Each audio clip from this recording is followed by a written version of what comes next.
Oi pessoal, meu nome é Davi, para quem não sabe. Estamos aqui nesse período de quarentena, continuando firme e forte os nossos estudos do livro Cristão Contagiante da Juventude, da Jubicó. Enfim, hoje a gente vai abordar o capítulo 5 do livro, que se chama O Impulso da Compaixão. E eu vou dar um tempinho para você pegar a sua Bíblia. Talvez você deve estar vendo esse vídeo no celular, então vou esperar você pegar a sua Bíblia aí, ou então você dividir a tela e abrir a Bíblia aí. E vou pedir para você abrir lá em Lucas capítulo 10, 25 ao 37. Lucas 10, 25 ao 37.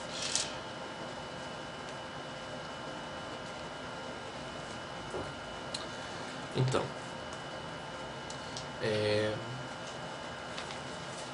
o que seria compaixão? Quando a gente coloca no Google, a primeira coisa que aparece é o seguinte: sentimento piedoso de simpatia para com a tragédia pessoal de outrem, acompanhado de desejo de minorá-la.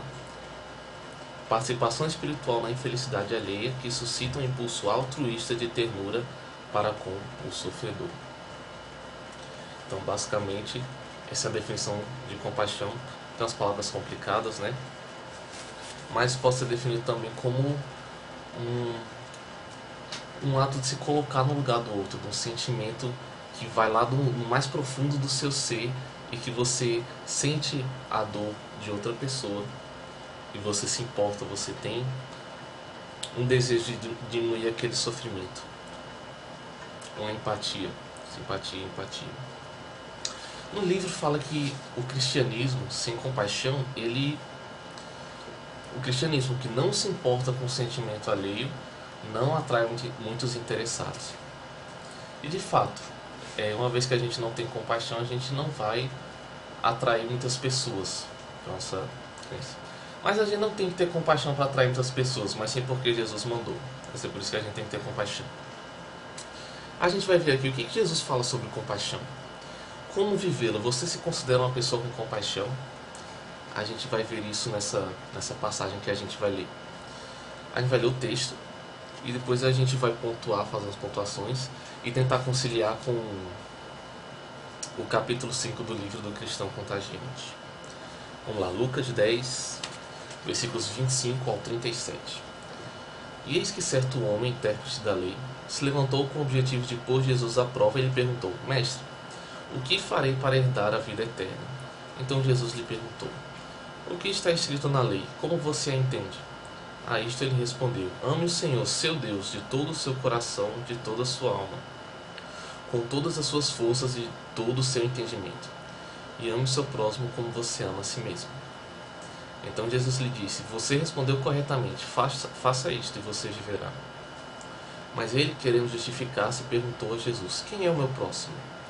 Jesus prosseguiu dizendo: um homem descia de Jerusalém para Jericó e caiu nas mãos de alguns ladrões.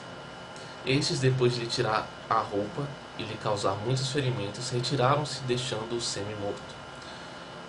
Verso 31. Por casualidade, um sacerdote estava descendo por aquele mesmo caminho e, vendo aquele homem, passou de largo. De igual modo, um levita descia por aquele lugar e, vendo-o, passou de largo.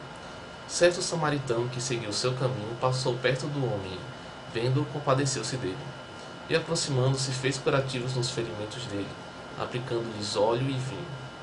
Depois colocou aquele homem sobre o seu próprio animal, levou-o para uma hospedaria e tratou dele. No dia seguinte separou 2 denários e os entregou ao hospedeiro, dizendo: cuide deste homem, e se você gastar algo a mais, farei o reembolso quando eu voltar. Então Jesus perguntou: qual destes 3 lhe parece ter sido próximo do homem que caiu nas mãos dos ladrões? O intérprete da lei respondeu: o que usou de misericórdia para com ele. Então Jesus lhe disse: vai, faça o mesmo. Vamos fazer uma oração antes de prosseguir. Oremos. Senhor Deus e Pai bendito, nós louvamos a Ti porque o Senhor é um Deus bom, compassivo e que cuida de nós todos os dias. Nos dá graça agora para entender esse texto e falar dele guiados pelo Teu Santo Espírito. É assim que oramos em nome do nosso Salvador Jesus Cristo. Amém. Beleza. fazendo uma rápida contextualização do texto. Ele começa com um perito na lei, intérprete, que ele está tentando, como muitos fariseus religiosos queriam fazer, pegar Jesus, fazer com que ele se contradissesse, alguma coisa assim. E daí Jesus pergunta: o que está escrito na lei? Como você entende? E daí o cara responde direitinho: ame o Senhor seu Deus de todo o seu coração, de toda a sua alma, com todas as suas forças e todo o seu entendimento, e ame o seu próximo como você ama a si mesmo. Provavelmente ele já tinha ouvido Jesus dando esses dois mandamentos, né, resumindo a lei, que Jesus fala em Mateus capítulo 22, verso 35. Ele já devia ter ouvido Jesus falando isso, e ele estava pronto, e quando Jesus respondeu, ele falou isso. E Jesus lhe diz: você respondeu corretamente, faça isto e você viverá. Normalmente as pessoas não notam que Jesus, nesse versículo, ele está sendo um pouquinho... É como se fosse uma pequena ironia. Está fazendo uma pequena ironia. Por quê? Olha o que ele fala: você respondeu corretamente, faça isto e você viverá. Fazer o quê? Amar o Senhor seu Deus de todo o seu coração, de toda a sua alma, com todas as suas forças, todo o seu entendimento. E ame o seu próximo como você ama a si mesmo. É como se ele estivesse dizendo: você tem que viver a sua vida perfeitamente. Nunca tenha nenhum pensamento mal contra Deus, nem contra o seu próximo. Nunca peque, nunca faça nada de errado. E sim, você vai ter a vida eterna. Faça isso e você viverá. Em outras palavras, é isso que ele está dizendo. Mas a gente entende que isso é impossível para qualquer ser humano. O pastor Manga sempre faz aquela pergunta, né? Você ama Deus acima de tudo? E as pessoas normalmente respondem que sim. Depois de algumas perguntas ele fala: você obedece tudo que Deus manda? Mas a resposta lógica é que não. Infelizmente, nossa natureza pecaminosa não deixa. E daí a gente vê no verso 29, ele fala: mas ele, querendo justificar-se, perguntou a Jesus: quem é meu próximo? Ou seja, ele entendeu que ele ia se esforçar pelas suas boas obras e alcançar a vida eterna, cumprindo a lei. E daí, do verso 30 a 37, Jesus explica direitinho o que ele quer dizer com amar o seu próximo a si mesmo. Ele dá um exemplo perfeito de alguém que fez isso. Mas enfim, no livro Cristão Contagiante, ele nos desafia a escolher um número de 0 a 10 para ser tipo o nosso quociente de compaixão, o índice de compaixão da gente. Como que a gente tá? Se a gente colocar 0 é porque a gente é muito frio, não tá nem para os outros. Mas se a gente tiver colocar 10, a gente está bem. A gente tá que nem o bom samaritano, nível 10. Eles pra gente pensar. Então você pensa aí qual é o seu número. Mas eles que não pode ser o número 5 para dificultar a nossa vida. Não vai ficar em cima do muro. Tem que pender para um dos dois lados. O autor, ao longo desse capítulo, ele está falando para cristãos, e ele vai citar 4 fatores que podem estar influenciando o índice, seja para mais ou para menos, e vai dar algumas ideias, algumas dicas de como você pode melhorar esse fator. Então vamos lá. A primeira coisa que ele fala é onde você mora, onde você cresceu, como que isso afeta esse nosso quociente de compaixão. Muitas pessoas cresceram num lar que tiveram atenção, tiveram amor, tiveram pais presentes, tem boas lembranças da sua infância, momentos de alegria, de riso, e essas pessoas têm uma tendência maior a serem compassivas com os outros, né? Transmitirem compaixão, tem uma tendência maior a isso. Ele vai falar no livro que compaixão gera compaixão. Mas muitas pessoas não tiveram lá assim.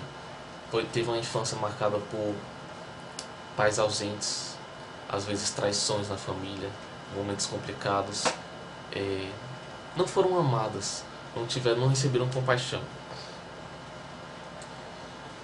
E daí eles têm uma tendência um pouco maior a não ter compaixão de outras pessoas. Ele vai citar esses 2 pilares. A gente não sabe a história do sacerdote e do levita que ele cita na parábola. Passou um sacerdote e um levita que simplesmente não se preocuparam com o homem que estava naquela situação deplorável, né? A gente não sabe como que eles cresceram, os pais deles, como eles foram tratados. Talvez eles não tenham recebido tanta atenção, tanta compaixão, o que não justifica, mas de qualquer forma é algo que influencia. Outra coisa que o autor do livro vai citar também é o ambiente de trabalho das pessoas. Muitas pessoas se envolvem num trabalho que faz com que elas usem muito a mente e deixem o coração de lado e busquem resultados, e a custo de outras pessoas elas façam o que for necessário para cumprir as metas e etc. E existem trabalhos que acabam tirando a humanidade das pessoas. O que ele aconselha no livro? Para resolver os efeitos de uma criação destrutiva, uma boa ideia seria você procurar conversar com algum amigo cristão, sábio, algum conselheiro cristão, para compartilhar problemas que tenham gerado crises, que tenham gerado traumas, às vezes ansiedades, e passar a receber compaixão dessas pessoas, desses conselheiros, para que possa aumentar o seu consciente. Uma outra coisa que ele fala também em relação a essas pessoas que estão em empregos, estão em ambientes que fazem com que ela não pense nos outros e sim pense nos resultados. Ele recomenda dar passos corajosos para transformar o ambiente de trabalho ou até mesmo mudar de emprego. Se isso é algo que você não consegue evitar, talvez uma atitude mais radical seja necessária, dependendo da situação. O primeiro fator que ele fala, que pode influenciar, é onde você mora. O segundo fator que ele fala, como você vive, a sua rotina, o seu dia a dia, o seu cotidiano, o que você faz na sua vida.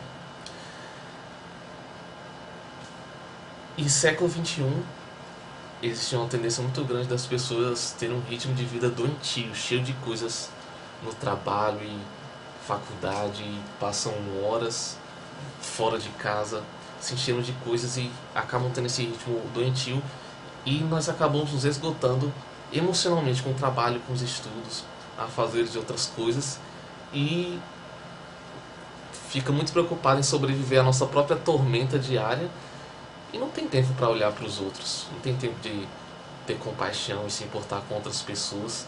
A gente sempre vai achar que a gente tem um problema maior, de que a nossa correria é mais importante e outra pessoa vai cuidar de quem está sofrendo.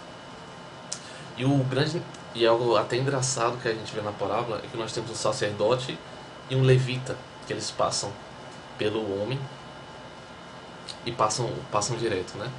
O sacerdote é aquele que representava o povo diante de Deus, ele fazia o sacrifício, ele entrava no Santo dos Santos e fazia todos aqueles protocolos. O levita também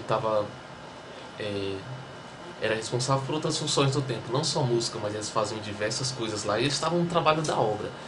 Provavelmente quando eles passaram pelo homem, eles devem ter pensado, eu tenho que fazer alguma coisa no templo, eu tenho que cuidar de alguma coisa, eu tenho alguma reunião,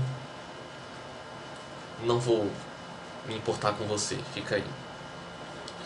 E quantas vezes isso não acontece também com nós que estamos na igreja, servindo em algum departamento ou ministério, e a gente se enche tanto com alguma coisa, tanto barulho, tanta atividade, e a gente tem que fazer aquilo, preparar isso, e tem reunião daquela coisa, não sei o que, ensaio, pá.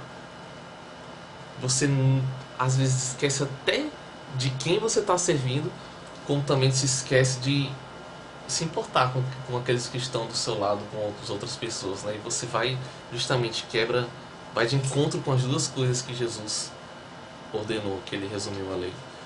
Interessante, logo depois dessa história do bom samaritano, vai ter a de Marta e Maria, que fala justamente sobre isso. Marta toda atarefada com suas coisas, cuidando da casa e fazendo comida, enquanto Maria estava ali aos pés de Jesus, simples e com um coração singelo. Infelizmente, o que a gente pensa que é um serviço de Deus pode se tornar um serviço de Satanás, onde a gente está fazendo coisas que a gente acha que é para Deus, mas a gente não consegue olhar para outro porque a gente está muito preocupado olhando para o calendário do nosso departamento. E ele fala que nós temos que tomar atitudes radicais para equilibrarmos o nosso tempo. Que assim a gente vai ter uma tendência maior a ser compassivo com os outros. A gente vai poder estar mais atento, emocionalmente mais equilibrados, não vamos viver no estresse de fazer coisas demais e de estar tentando cuidar de nós mesmos sem conseguir cuidar da gente direito e muito menos pronto para cuidar de outras pessoas. Mas enfim, como você vive é o segundo ponto que ele fala. Recapitulando, primeiro, onde você mora. Segundo, como você vive. E agora o terceiro, como você doa.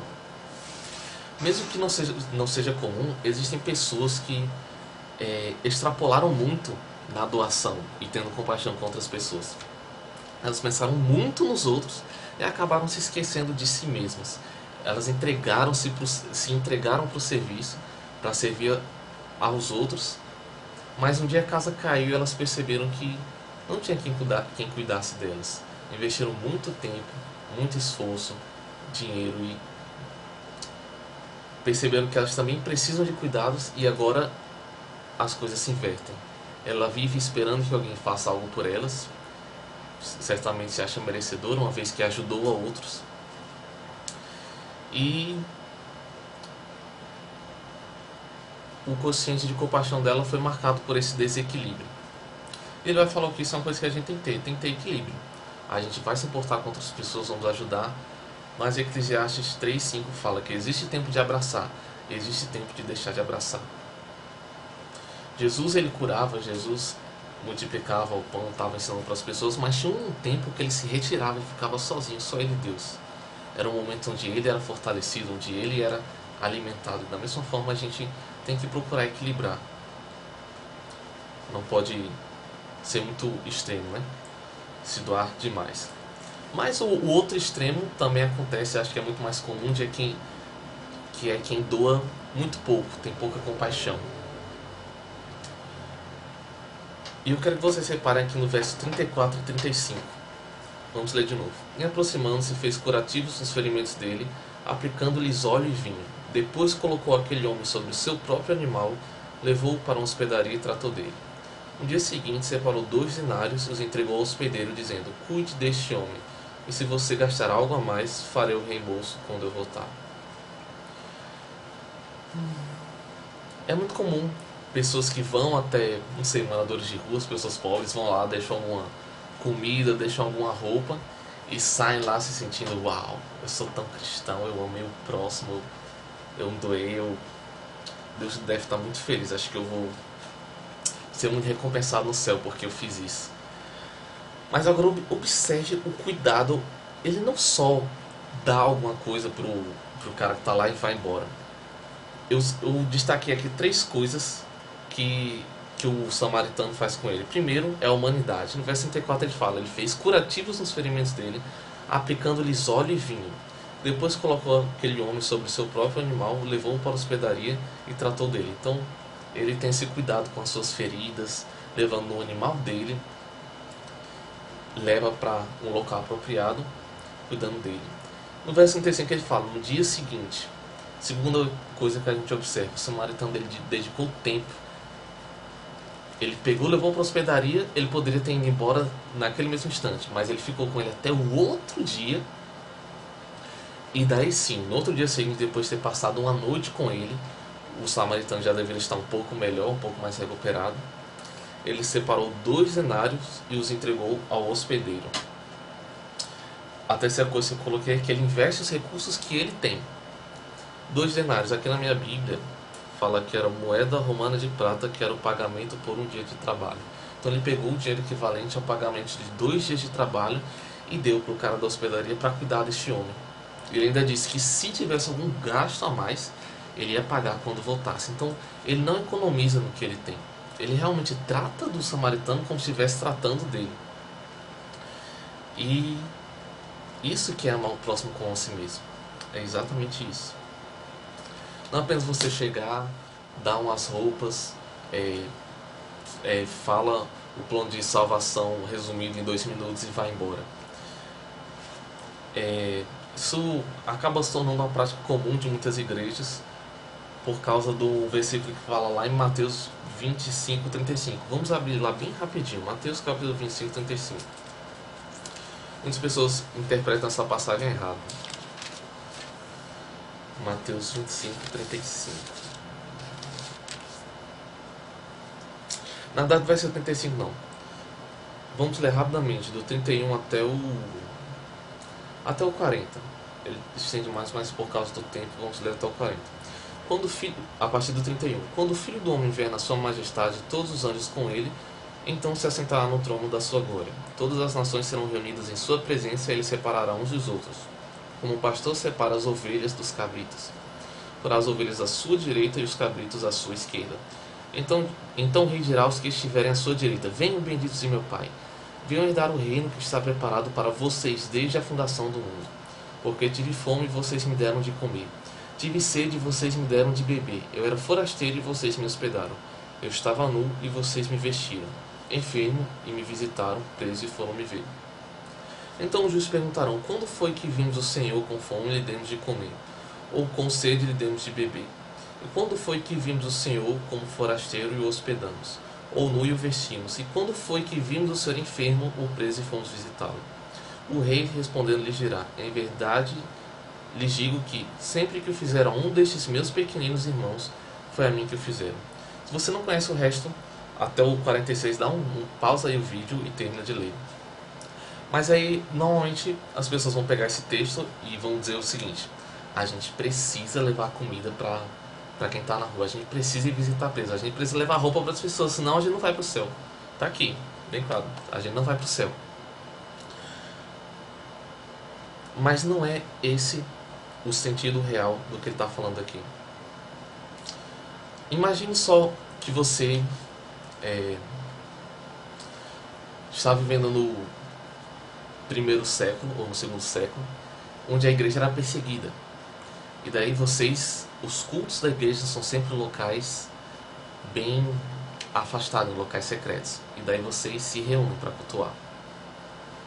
Vocês têm o culto de vocês, é uma bênção, digamos que tem uns 50 irmãos. E daí acaba o culto e você vai para casa. Cada irmão vai para sua casa. E mais tarde, alguém bate na sua porta. Alguém muito desesperado bate. E quando você abre, é algum dos seus irmãos da igreja falando que 2 dos irmãos que estavam lá no culto foram raptados. Soldados pegaram os irmãos e foram levados presos. E daí a igreja se reúne novamente para decidir o que vai fazer em relação a isso.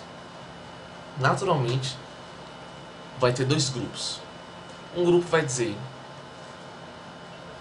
nós não podemos ir até lá, nós não podemos arriscar nossas vidas, nós também vamos ser presos. Nós não queremos ir. Mas outro grupo vai dizer: eles são os nossos irmãos, nós os amamos e nós iremos permanecer com eles, e mesmo que tenha necessário sofrer por Cristo, nós iremos cuidar deles, levar os alimentos que eles precisam.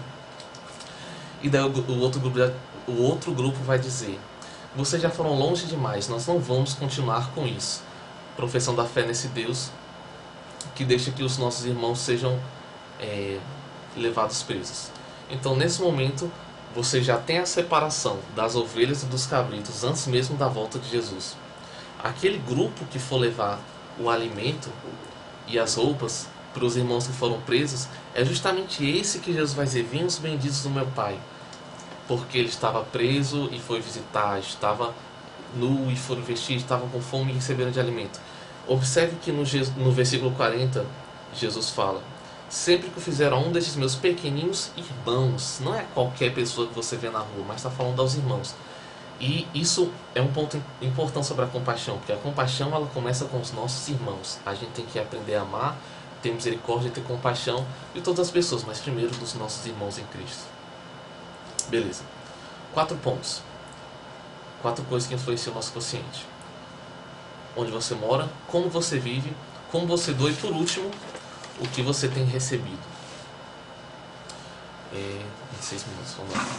Mateus capítulo 28, não precisa abrir não. Mateus capítulo 28, versos 21 a 35, tem uma parábola de um servo que ele não queria perdoar. É um servo que, em resumo, a parábola é o seguinte: um servo tinha uma dívida com o rei perdoa a dívida do servo, é uma dívida alta. E daí esse servo tem um conservo que também tem uma dívida com ele, mas ele não quer perdoar o seu conservo. E daí o rei depois joga ele para os carrascos. Da mesma forma, nós temos um Deus que ele nos concede graça e misericórdia, um Deus de amor. E a gente tem como obrigação conceder isso às outras pessoas. E às vezes na nossa rotina a gente esquece de tudo isso que nós recebemos dele. A gente se acostuma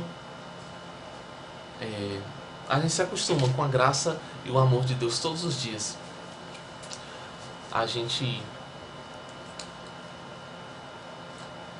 dorme, a gente acorda cheio de saúde, a gente vai para a faculdade e somos abençoados com irmãos em Cristo e recebemos tanta graça, mas tanta graça que a gente acaba se acostumando. O salmista fala: eu dormi e me levantei porque o Senhor me sustentou. Nas pequenas coisas ele via como Deus era gracioso. E a gente recebe a maior demonstração de compaixão na cruz. Talvez o bom samaritano ele tenha recebido compaixão de alguém.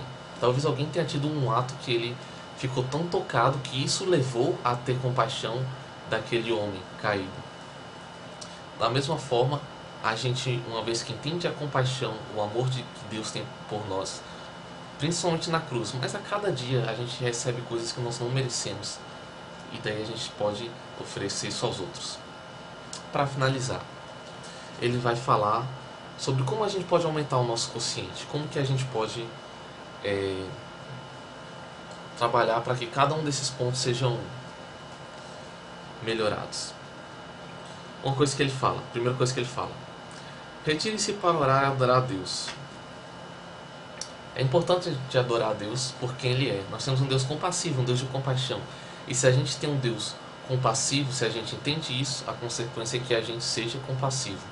Uma vez eu vi em algum canto a frase: você é o que adora. Então, se a gente adora um Deus compassivo, a tendência é que a gente tenha compaixão. Segunda coisa: ter comunhão com cristãos comprometidos que o incentivarão a ter mais intimidade com o Senhor. É importante ter comunhão com os cristãos, principalmente se você não teve boas influências e não recebeu amor e compaixão de outras pessoas ao longo da sua vida. Terceiro, eliminar atitudes e comportamentos pecaminosos. Isso é muito importante para a gente não se esgotar muito emocionalmente, psicologicamente, com a nossa rotina, e também para que a gente aprenda a ser equilibrados na hora de doar, não ser muito extrapolado, para não doar demais e depois ficar rancoroso, ficar mal por isso, e também nem ser avarento. São dois extremos. E por último, alimentar-se com as escrituras, lembrando-se de quem é Deus e de quanto Ele nos ama. Porque uma vez que a gente recebe a compaixão de Deus e a gente sabe disso, nós estamos prontos para oferecer a compaixão a outros. Para finalizar, o livro, nesse capítulo, ele traz um foco para a compaixão terrena. Para uma pessoa que pode estar com um problema sentimental e você ter compaixão daquela pessoa, para alguém que está numa vulnerabilidade social e você ter compaixão com essa pessoa. Mas eu queria destacar uma compaixão bem mais importante do que essa, que é a compaixão espiritual. Qualquer pessoa pode oferecer uma ajuda social, qualquer pessoa pode trazer um conforto, mas somente quem é filho de Deus e que nasceu de novo é que pode ter a compaixão espiritual e oferecer a salvação para os perdidos. A gente acaba no nosso dia a dia, na nossa rotina, não observando quantas pessoas estão feridas espiritualmente, assim como esse homem que o bom samaritano socorreu. Quantas pessoas estão largadas nas trevas espirituais, sem ter um sentido de vida, sem Cristo e perdidos nas trevas. E quantas vezes a gente não age como sacerdote levita e passa direto e não se importa com essas pessoas que estão sendo condenadas ao inferno, que já estão distantes de Deus, já estão condenadas, na verdade, elas já estão condenadas. Estão condenadas por um castigo muito terrível de inferno. E que eu acho muito importante que a gente possa conhecer mais sobre o inferno, estudar mais, porque uma vez que a gente entende como esse lugar é terrível, a gente vai a compaixão dentro de nós, a gente vai ter uma compaixão maior por essas pessoas quando a gente começar a entender e compreender como que isso é horrível. Se a gente estivesse no Titanic, quando estava afundando, com pessoas que nós amamos, e até mesmo com pessoas que não amamos, e a gente sabe que o Titanic está afundando, nós vamos avisar essas pessoas, nós vamos buscar de alguma forma fazer com que essas pessoas não morram, não sejam não morram afogadas.